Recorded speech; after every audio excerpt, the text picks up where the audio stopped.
If you are a writer with a manuscript you hope to have published, this series is for you. It is my publishing bootcamp. This is lesson 9.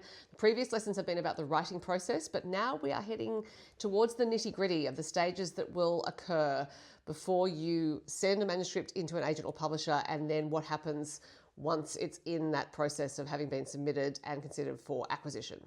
I have some inside knowledge about all of this because not only am I a published author, but I'm also a book publisher in Australia. I've been a literary agent, I've been a bookseller, I'm an editor, so I know quite a bit about books and publishing. So you have a full manuscript, perhaps you sent it to other writers to read, perhaps you haven't. It doesn't really matter because you're going to arrive at a stage where you're thinking about sending it to an agent or publisher and then wondering what to do next. Something that some writers contemplate, in fact I think a lot of writers these days contemplate, is whether or not they should hire a freelance editor to edit this manuscript before it goes to an agent or publisher. I want to be very clear that no one in the publishing industry, agents and publishers alike, expect that writers will hire freelance editors to edit their manuscript professionally before they submit it to us.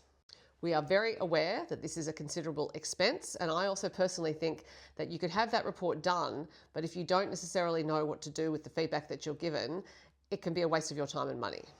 If you would like to get one done, great. If you have the money, if you have the ability to interpret the editorial report when it comes back to you, by all means, go ahead, get a freelancer.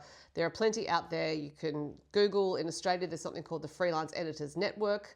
There are plenty of great editors who belong to that. You can go and find one there. You may also want to do it just for your own interest in education. You have not been through an editorial process before. You might think, well, this is my chance to learn what it's all about, so that if I do end up getting published, I've actually been through one already and I can understand what's going on. But I'm going to repeat, we do not expect you to get one done, because if we commission your work and it comes in-house and we start our editorial processes, we will take you all the way through that. We will tell you what you need to know. You can ask any questions you like.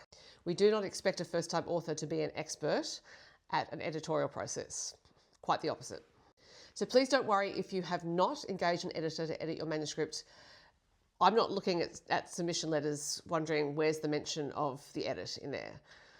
If it's mentioned, that's great. If it's not, I don't even think about it. So don't worry about it. I hope that helps. And if you have any questions about this subject at all, please let me know. I do have many more videos coming up. Thank you, bye.